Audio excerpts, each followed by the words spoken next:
Harry's fault. And then he started having lots of affairs with other women. Now, what would she do? She'd just say, get out of it. He ruined it for himself. Prince William is never going to forgive Prince Harry. Catherine, the Princess of Wales, is never going to forgive Meghan Markle.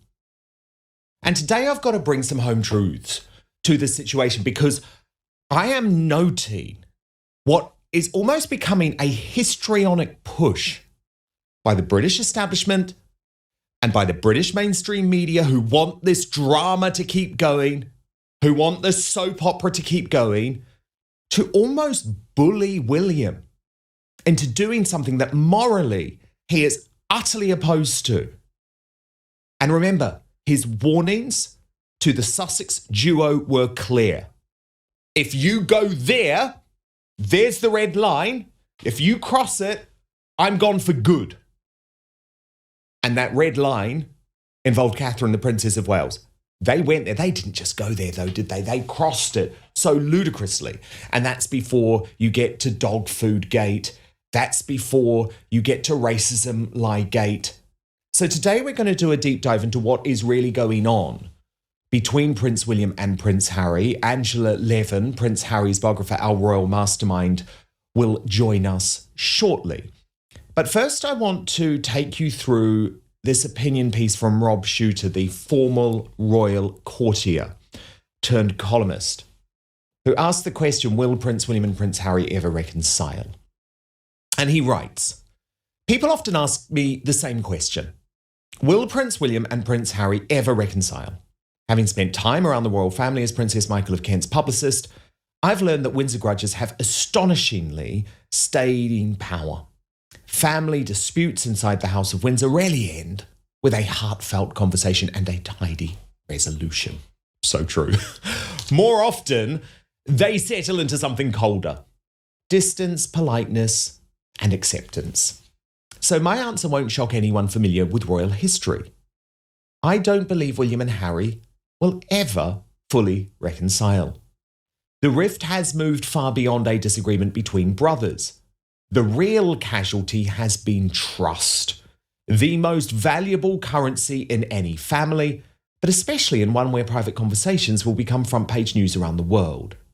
One royal insider told me, William believes the relationship has fundamentally changed. He's moved on emotionally, and that's very hard to reverse. Another source was even more direct. People are still hoping for a reunion because they remember Diana's boys. The reality is that these are now two very different men, living two very different lives. It's a painful assessment, but it's one shared by people close to the situation, many people. William is preparing for the future as king.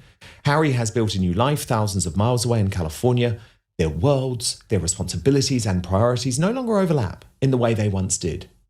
And yet I refuse to say never. Because there is one factor nobody can predict. Time. Time has a way of softening even the hardest edges. Children grow up. Priorities change. The events that once felt unforgivable can lose some of their emotional charge. As one long-time royal observer told me, a dramatic reconciliation is unlikely, but one day they may simply decide the fight isn't worth carrying anymore. That, to me, feels far more plausible than a grand public reunion. No emotional television special, no sweeping royal photo opportunity. Just two brothers eventually reaching a place where anger no longer dominates the relationship. Will they ever be as close as they once were? Almost certainly not. Too much has happened, too much has been said, and too much of it played out under the brightest spotlight in the world. But could they eventually find peace? Yes, I think that's possible. And in a family where history is filled with estrangements, scandals, and unexpected reunions, that's a possibility I wouldn't completely dismiss. And I respect the fact that he's talking about this from the perspective of other royal feuds as a former royal courtier. But the difference here, Angela, is that the way Harry destroyed the relationship was not polite. This wasn't a behind-the-scenes argument. Harry trashed his own brother and his own sister-in-law in the most public way possible. That's something, Angela, even the Duke of Windsor didn't do after his failed reign as king, during his marriage with Wallis Simpson. And he was never fully forgiven and brought into the fold. Harry went nuclear. And that had consequences. So I don't even believe that in time William will ever forgive his brother, because the point is, the things that Harry said, the shade that he threw, the mud that he put up against that wall sticks. And William knows that. What's your view? Well, I agree with you totally. I feel very much that people who are attacked by a member of their family, they care more for their partner, their husband, their wife, than they do for themselves. And I think William was absolutely devastated about the awful things that Harry has said about Catherine. And, Catherine helped him when they made three times they were going to do about people's help.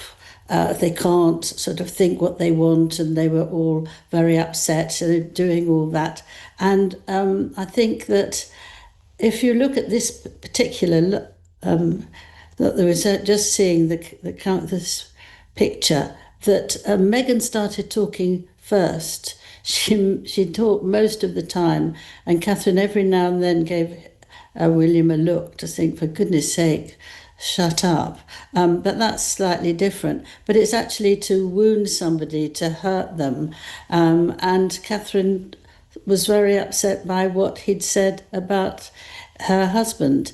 Not only that, but he was incredibly rude to the Queen. That's their grandmother, who they adored.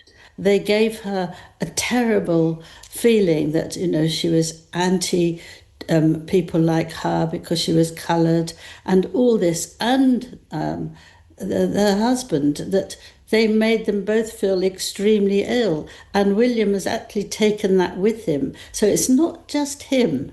And also, the thing I said once before to you, that Harry has asked many times if he can take over their children and show them what to do, and so they wouldn't want to write a book like he had to do. And, because it's very difficult if you're, one of the other ones. George will be all right, but the other two won't, and he can really help them. And William is terrified if he gets near to their children, and I don't blame him. And so this is another reason why they're not going to be cushy with them at all, because their children, as we can see, are brilliant, kind, nice, enjoy life and sensible. You don't feel that they're having a terrible time. And I think that's what will stop it. Absolutely stop it. Well, indeed, because there's also an element... Oh, sorry, Angela, make your point. Hard to change what you feel like. He's gone on another journey, hasn't he? And Harry, as we saw, he did that stupid sort of thing as a joke, which you read to me that got lost when he was 16. Like most boys would forget that by 16, but he was doing still stupid faces. And I think William is... Yeah, at the Warrior Games earlier this week, he's playing the clown, isn't he? And he keeps on playing the clown, and it's just a bit embarrassing. Yes, it's embarrassing for everyone, because really he's very unhappy and he's not having a nice time. And so he does those sorts of things. He does everything that William does in some sort of way, but William's just going to close his eyes to it. He's got a lot to do. He's got a lot of things to remember and to be responsible for, and very important things. And he's not going to be upset by Harry's stupid things, because you just cut it out. I mean, I've had somebody I had to cut out, my mother. She was awful, and I had to sort of just cut it right out. And although that I tried to be nice, I just couldn't do it because she was so awful. And so, I know that feeling that there comes a time when you're just going to stop it. Wow, and you just have to say no. Yes. And no way back in. There's a certain calm, I think, Angela, to what is going on with Prince Harry, though, because, as I say, everyone warned him of the consequences of his actions. And he keeps on being reminded that people from his past are living their best life as his crumbles.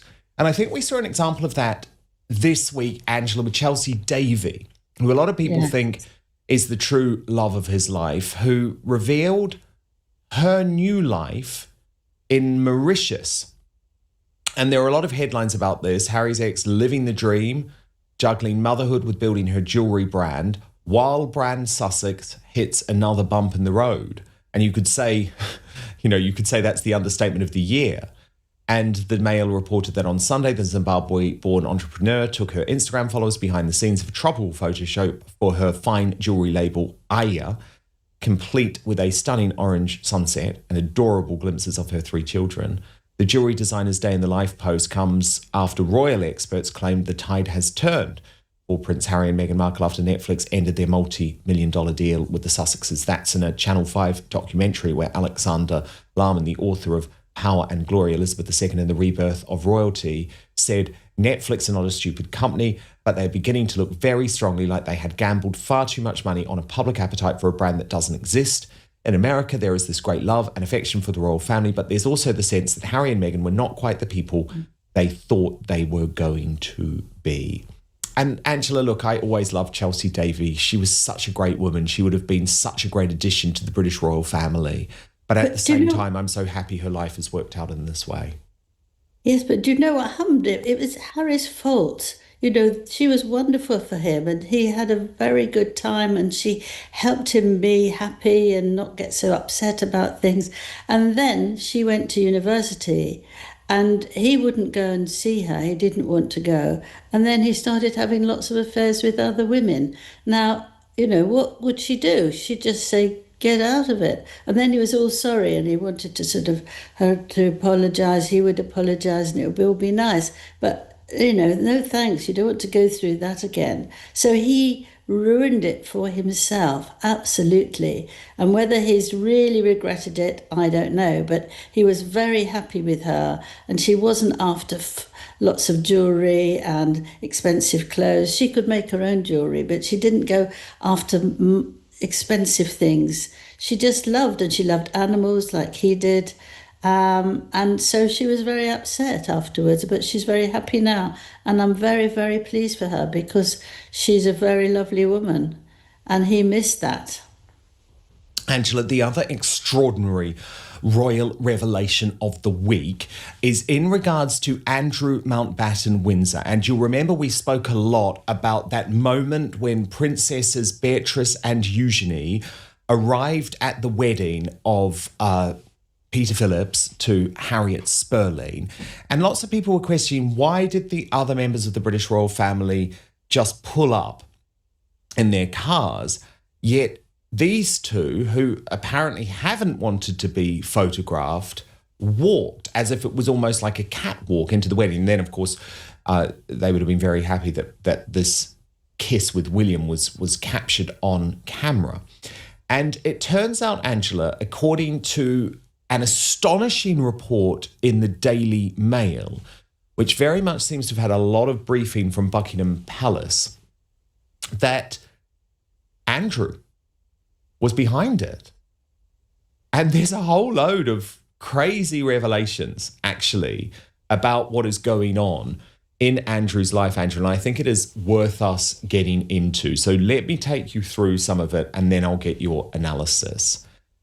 So Barbara Davies, but she's a feature writer for the Daily Mail, and my belief is that, as I say, that this has been briefed by royal sources close to King Charles. That's my understanding, right? Behind this extraordinary gesture of defiance, as the Daily Mail can exclusively reveal, was none other than their disgraced father, Andrew Mountbatten Windsor. For while Beatrice and Eugenie are said to have been in two minds about whether to even attend their cousin's nuptials, I can reveal that Andrew, still nursing an ego as bruised as his recently photographed face, emailed his daughters from exile in rural Norfolk, urging them not merely to show their faces, but to, quote, hold their heads high. For there are worrying signs that despite being reduced to the rank of commoner, the former Duke is very much clinging on to ideas above his much reduced station, and is now pushing his daughters to fight to keep their own grand titles and prop up what is left of the House of York. To his staff, telling them despite being stripped of his titles, he would damn well continue to be called by his correct titles in his own house until they, quote, send a vampire to suck out every drop of royal blood in my veins. And the Mail reports that increasingly furious at what Andrew sees as his brother the king's heavy-handedness, he is girding his loins for a right royal battle, one which now risks turning very ugly indeed. And the Daily Mail's well-placed royal source says this: Andrew has hardened considerably of late and believes he has been used as a scapegoat. He believes that the king has exceeded his authority and acted beyond his powers. He is beginning to fight back. As well as chasing hundreds of thousands of pounds from the Crown Estate after his lease at Royal Lodge in Windsor was cut short by his eviction in February, Andrew is also demanding a payout for his ex-wife Sarah Ferguson, who was also thrown out and has since left the country. While demands for face-to-face meetings with King Charles have been quietly ignored rather than refused, Andrew's main point of contact is Lord Benyon, the Lord Chamberlain, who acts as the brothers' go-between, and has been to visit the former prince at Marsh Farm Cottage, his new abode on the Sandringham estate. The king, meanwhile, did not so much as put his head around his brother's door when he was in residence at Sandringham last month. Evidence, if any more, was needed of just how much a thorn in the side of his feckless brother has become. Now, according to the source, Camilla in particular believes that the king would soften his stance towards Andrew if the two met up. His Majesty dislikes conflict and prefers to bury his head in the sand while others do the dirty work. And then there is a claim that at the wedding, at the Peter Phillips wedding, one of the reasons why the king and Camilla rushed off so quickly to the Epsom Derby was so that they didn't have to speak to Beatrice and Eugenie. And the source says that Beatrice and Eugenie's hopes to lobby the king were dashed by the rapid exit.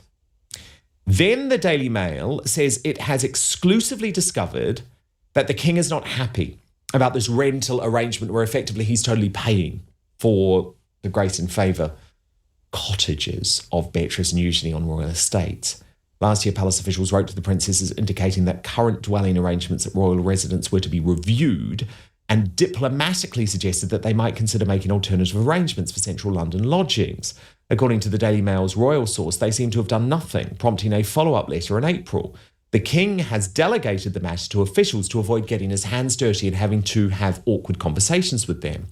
Beatrice, it is said, is a particular issue as she stands in the way of plans to extend commercial lets at St James's Palace. She has a relatively secluded apartment in what is a very open-plan palace and doesn't want to move, says the source. Anne, the last working royal living there, is unfussed by the opening up and is happy to remain there or move to an apartment elsewhere, whatever is best for the king.